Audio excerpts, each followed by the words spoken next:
ओ भगवान, मेरी तकदीर खराब है।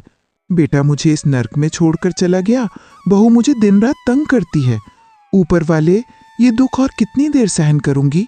या तो मुझे उठा लो या इस दुखी जीवन से मुझे मुक्ति दो।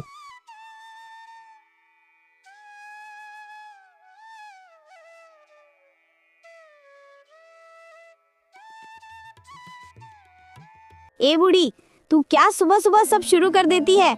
मुझे तो शांति से सोने भी नहीं देती। तुम तो घर के अंदर भी आराम से सो नहीं सकती। इस सर्दी में बाहर से मेरा हाल देखो, थोड़ा समझने की कोशिश करो, मुझे भी दर्द होता है। मुझे उपदेश मत दे, मैं तेरा ज्ञान सुनने के मूड में नहीं हूँ। सुबह सुबह तेरा चेहरा देखकर मुझे घिन आती है। अब तू मेरे दरवाजे के सामने सोने वाली है ना? अगर मेरा बेटा यहाँ होता तो तुझे सबक सिखा देता। अपनी माँ को इस तरह दुख देना वो कभी बर्दाश्त नहीं करता। अब तो वो है नहीं, इसलिए तुझे मन मर्जी से सजा दे पा रही हूँ। तुझे देख लूंगी यही बता रही हूँ। और कितनी बार देखेगी तू मुझे? कुछ दिन बाद शायद मैं मर जाऊं। जब तू अकेली रहेगी तब आराम से शांति से रहना। तू मरने वाली है, लेकिन उससे पहले तो मेरी जिंदगी बर्बाद करके जाएगी, ये मैं अच्छे से जानती हूँ। अब जा, बात करने का समय नहीं है। अगर तुझे खाना खाना है तो जाकर कुछ साग तोड़ ला।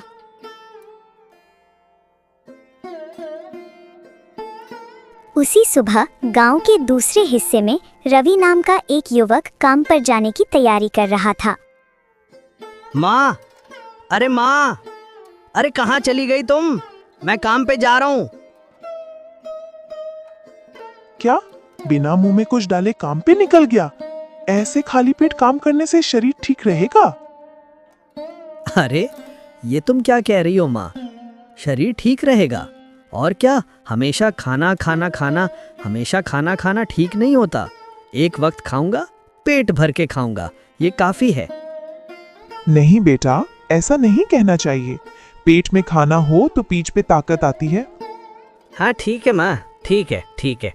सुनो, मैं पहले जंगल से कुछ लकड़ी काट कर लाता हूँ, फिर खा पी कर खेत का काम करूंगा, ठीक है ना? बात याद है ना? आप धोने वाले खा ले। फिर तू जंगल क्यों जा रहा है? पहले खेत का काम कर, जल्दी घर आ जाना। अरे नहीं माँ, वो क्या है ना कि मैंने खेत में प्याज उगाए हैं और मेरी गैर मौजूदगी में बहुत सारी बकरियां और गाय आकर वो खा जाती हैं। तो मैं काम करता हूँ कि पहले लकड़ी काट कर खेत को घेरा यानी कि बाड़ लगा दूंगा, फिर बाकी का काम करूंगा ताकि प्याज तो बचे। सच में देखो, गांव के लोग कुछ समझते नहीं हैं। कोई खेत में काम कर रहा हो और जानबूझकर अपनी बकरियां और गाय छोड़ देता है, जिससे दूसरों का नुकसान हो। सब समझ रही हूँ, लेकिन कुछ कर नहीं सकते। अरे अम्मा, अब लोगों की क्या कह सकते हैं, वो तो कुछ भी करते रहते हैं। हमको तो अपनी चीज़ों को ठीक से रखना सबसे अच्छा काम है, सीधी बात। चलो ठीक है, तुम बैठो, मैं जल्दी से काम करके आता हूँ, है ना?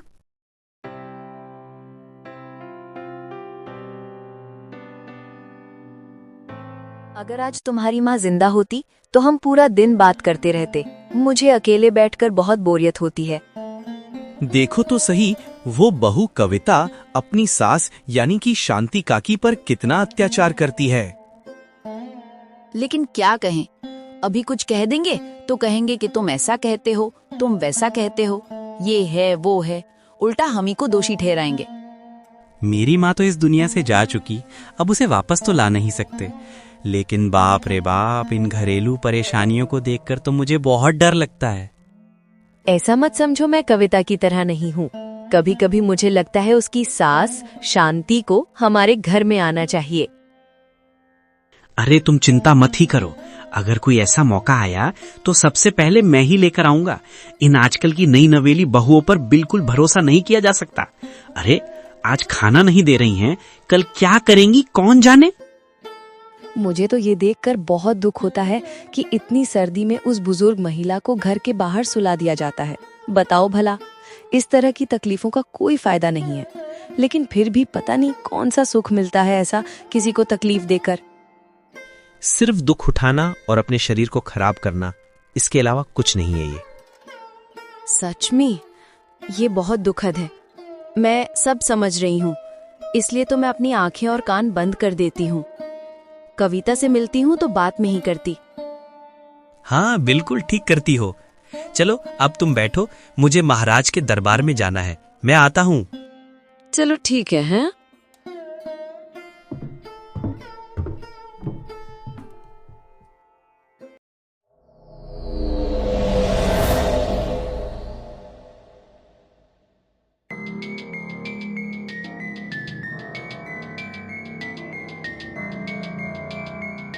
महाराज की जय हो। महाराज आप कैसे हैं? अरे, आपको हम पहचान नहीं पा रहे हैं। आप हैं कौन बुढ़िया? क्या हमने आपको पहले कहीं देखा है? क्या हमारी मुलाकात हुई है? नहीं महाराज, आपसे पहले कभी मेरी मुलाकात नहीं हुई, लेकिन ऊपर वाला जब भी मुझे जरूरत पड़ती है तो मुझे ठीक उसी जगह भेज देता है। इसका मतलब हमें तो कुछ समझ नहीं आया। अगर महाराज की अनुमति हो तो मैं आपको कुछ कहना चाहती हूँ। कृपया गुस्सा मत होइएगा। क्या बात है, थोड़ा विस्तार से बताओ। महाराज, मैं यहाँ से आपके भाग्य को देख रही हूँ। कुछ ही दिनों में आपको एक बड़ा संकट आने वाला है। आपको इस संकट से बचना होगा। क्या संकट आ रहा है? आप किस संकट की बात कर रही हैं बुढ़िया? वो मैं आपको नहीं बता सकती, लेकिन आपको इस संकट से बचने के लिए कदम उठाने होंगे। इसलिए मैं आपको सावधान करने आई हूँ। वो तो ठीक है, लेकिन ये संकट आएगा कब? अगर मुझे समय पता होता तो मैं पहले ही सतर्क हो जाता। ये बताना मेरे लिए संभव नहीं। मैं केवल लोगों के आसपास से ये बता सकती हूँ कि उनका भविष्य कैसा होने वाला है। क्या? अरे, लेकिन आपने मुझे संकट से बचने का कोई तरीका नहीं बताया। संकट से बचने का तरीका आप खुद हैं। खुद पर विश्वास रखें, आप सभी संकटों से उभर सकते हैं। ध्यान रखें। मैं जा रही हूँ। ओह, क्या करें? अब तो हम बड़ी मुसीबत में फंस गए। अब तो सोच विचार में ही हमारी नींद उड़ जाएगी।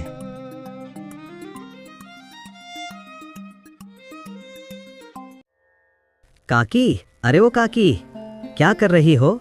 अरे सब्जी तोड़कर घर ले जा रही हो क्या? हाँ बेटा, नहीं तो मुझे खाना कहाँ से मिलेगा? हाँ, तुम घर जाकर खाना बनाते हो क्या? नहीं बेटा, मुझे ये काम नहीं करना पड़ता। कभी खाना मिलता है, कभी नहीं मिलता। ओह, सचमुच तुम्हें बहुत कठिनाई हो रही है। मैं समझ सकता हूँ। तुम एक काम करो ना काकी, तुम मैं घर छोड़कर हमारे यहाँ आ जाओ। क्यों नहीं बेटा, ये ठीक नहीं होगा। तुम तो अभी छोटे हो, अपनी माँ सुमित्रा को बहुत अच्छे से रखते हो, मुझे पता है। लेकिन दो दो बूढ़ियों को संभालना तुम्हारे लिए मुश्किल होगा। अरे बिल्कुल मुश्किल नहीं होगा काकी। तुम नहीं जानती मैं क्या क्या कर सकता हूँ। हाँ, तुम अच्छे से रहो। मेरा आशीर्वाद हमेशा तुम्हारे साथ रहेगा। मुझे नहीं पता था कि मेरी किस्मत में ऐसा था। बेटे को विदेश भेजा काम करने के लिए, और फिर मेरे ज्यादा लालच ने मुझे डुबो दिया। ऐसा मत कहो काकी, अब क्या करें? हम पुरुषों को तो काम करके ही खाना पड़ता है ना। कर फिर भी तुम्हारे साथ ऐसा अत्याचार तो नहीं होना चाहिए। मुझे कुछ करना होगा। कुछ मत करो बेटा। अगर तुम कुछ करोगे तो जो थोड़ा बहुत मुझे मिल रहा है वो भी शायद खत्म हो जाएगा। तुम काम पर जा रहे हो ना? ठीक है बेटा, ध्यान से काम करो।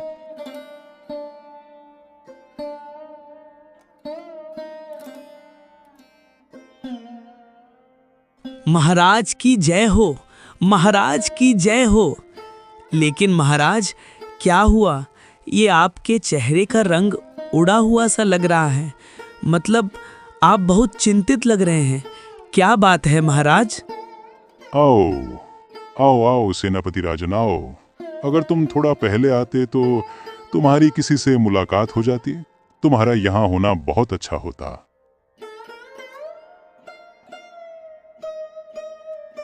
अरे क्या हुआ महाराज, मुझे बताइए, किससे मुलाकात होती? कुछ समय पहले एक बुढ़िया मेरे महल में आई थी। जो कुछ भी उसने कहा वो सुनकर तो मैं चिंतित हो गया। हैं? क्या क्या बुरी खबर लाई थी क्या वो बुढ़िया महाराज? अरे बुरी खबर नहीं, उसने मुझसे मेरे बुरे भाग्य के बारे में बताया। यानी कि कहा कोई संकट आने वाला है। उसने कहा कि भविष्य में मेरे साथ बहुत बुरे दिन आने वाले हैं।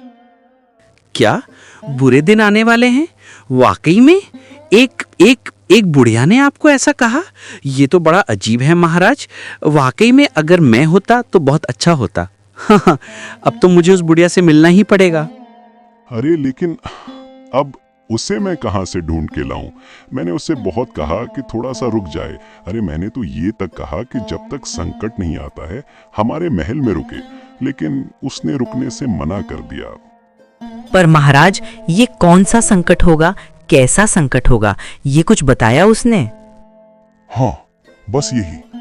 उसने मुझे कुछ भी नहीं बताया, बस इतना ही कहा कि संकट आने वाला है। सेनापति राजन, ये सुनकर तो अब मेरी रातों की नींद ही उड़ गई। संकट आने वाला, क्या करें? महाराज, महाराज, महाराज, आप चिंता ना करें। हम हैं, हम मिलकर सभी संकटों से निपटेंगे।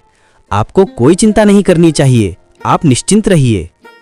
निश्चिंत कैसे रहूं? इस मन को कैसे शांत करूं? मन तो बस संकट के बारे में ही सोचता है। चलो अब देखते हैं कि मेरे भाग्य में क्या लिखा है। आपने जब कहा कि बूढ़ी माँ आप भविष्य देख सकती हो, तो मेरा भविष्य भी थोड़ा बताइए। तेरा भविष्य क्या बताऊं बेटी, तू बिना चाहे ही बहुत कष्ट झेल रही है। तेरा दुख कोई नहीं समझता, लोग हमेशा तुझे गलत समझते हैं। आप सही कह रही हैं बूढ़ी माँ। चाहे मैं कितनी भी कोशिश कर लूं, मेरे दुख को कोई नहीं समझता। इन सभी चीजों की वजह मेरी सास है। मेरी सास शांति मुझे कभी भी शांति नहीं देती। ये तो मैं देख रही हूँ। भविष्य में तेरी सास तेरा जीवन भी ले सकती है, ये संभावना है। आप कुछ करें बूढ़ी माँ, नहीं तो मैं बिल्कुल मर जाऊंगी।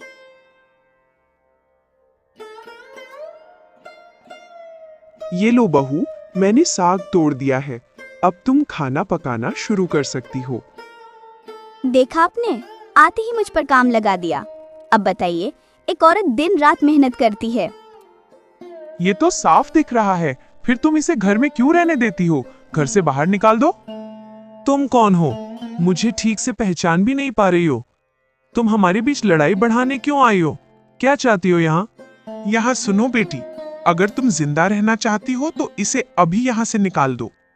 तू अभी यहाँ से चली जा, कभी इस घर में कदम मत रखना, नहीं तो बहुत बुरा होगा। क्या कह रही हो बहू? तुम मुझे किसी और की बातों में आकर मेरे घर से बाहर निकाल दोगी? हाँ, निकाल दूंगी, क्योंकि वो ज्योतिषी मेरा भला चाहती है और आप नहीं चाहती, इसलिए तुम्हें बाहर निकाल दूंगी। मुझे तुम्हारे साथ बात करने में भी कोई दिलचस्पी नहीं है, जल्दी यहाँ से चली जाओ। ठीक है बहू, मैं जा रही हूँ और कभी इस घर में नहीं आऊंगी। तुम अपना घर बार संभालो, मैं तुम्हें परेशान नहीं करूंगी।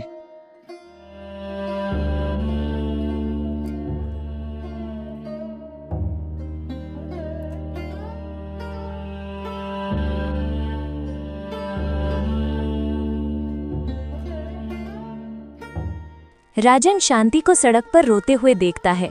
वह रुकता है और शांति को सहारा देकर अपने साथ घर ले जाता है। अरे प्रिया, बाहर आओ। देखो तुम्हारा दुख अब दूर हो जाएगा। अरे देखो तो किसे लाया हूँ मेरे साथ। अरे बूढ़ी माँ, आप आ गईं। आओ आओ, मेरी तो किस्मत है कि आप मेरे घर आई। क्या कह रही हो बहू? मुझे तुम्हारे घर आने पर भाग्यशाली समझ रही हो? मेरी अपनी बहू कविता मुझे देखना भी पसंद नहीं करती, हमेशा मुझे ताने देती रहती है। आज तो मुझे घर से ही निकाल दिया। क्या सच में आपको घर से निकाल दिया?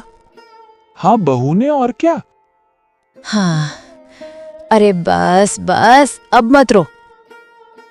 तुम लोग मुझे घर ले जाकर क्यों अपना बोझ बढ़ा रहे हो? मुझे छोड़ दो, मैं अकेले कहीं भी चली जाऊंगी। अरे बस बस बस, आप ऐसा मत कहो बूढ़ी माँ, और हम लोग तो चाहते ही थे कि आप हमारे साथ रहें। अरे हाँ, अब क्या है ना कि मैंने अपनी माँ को बहुत पहले ही खो दिया था। अब आप हमारे साथ रहिए, माँ और सास दोनों बनकर।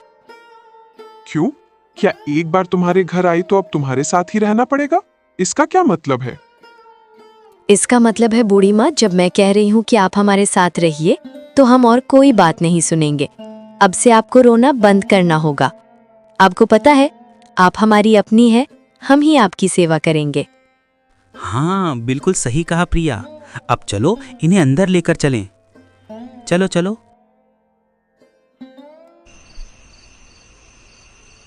क्या हुआ बूढ़ी माँ? ऐसा क्यों लग रहा है जैसे आप बहुत चिंतित हैं? क्या सोच रही हैं आप? असल में ये बात है, जब मैं तुम्हारे घर आने से पहले महाराज के पास भविष्यवाणी करने गई थी तो मुझे साफ दिख रहा था कि महाराज के पास आने वाले दिनों में बहुत सारे संकट होंगे। इसलिए मैं सोच रही थी। आप क्या महाराज को बचाने का प्लान सोच रही हैं? नहीं नहीं, ऐसा कोई प्लान नहीं था। दरअसल मैं कुछ और ही सोच रही थी। मैं सोच रही थी क्योंकि महाराज का नुकसान होने वाला है तो क्यों ना महाराज के खजाने से कुछ सोने की मुद्राएं ले आए। आप क्या कह रही हैं बूढ़ी माँ? आप महाराज के महल से सोने की मुद्राएं चुराने की सोच रही हैं? चुराना मत कहना, मैंने महाराज को भविष्य बता दिया है। मुझे तो मेरी मेहनत का कुछ हिस्सा मिलना ही चाहिए ना। आप सही कह रही हैं। तो अब हमें क्या करना होगा? अब ज्यादा देर करना ठीक नहीं होगा। आज रात के अंदर हमें खजाने से सोने की मुद्राएं निकालनी होंगी। लेकिन राजमहल में तो बहुत सारे पहरेदार होते हैं। आप सोने की मुद्राएं कैसे चुराएंगे? तू सोच भी नहीं सकती मैं क्या क्या कर सकती हूँ। आज रात ही तुझे इसका एक छोटा सा उदाहरण दिखाऊंगी, तो बस चुपचाप मेरे साथ चल।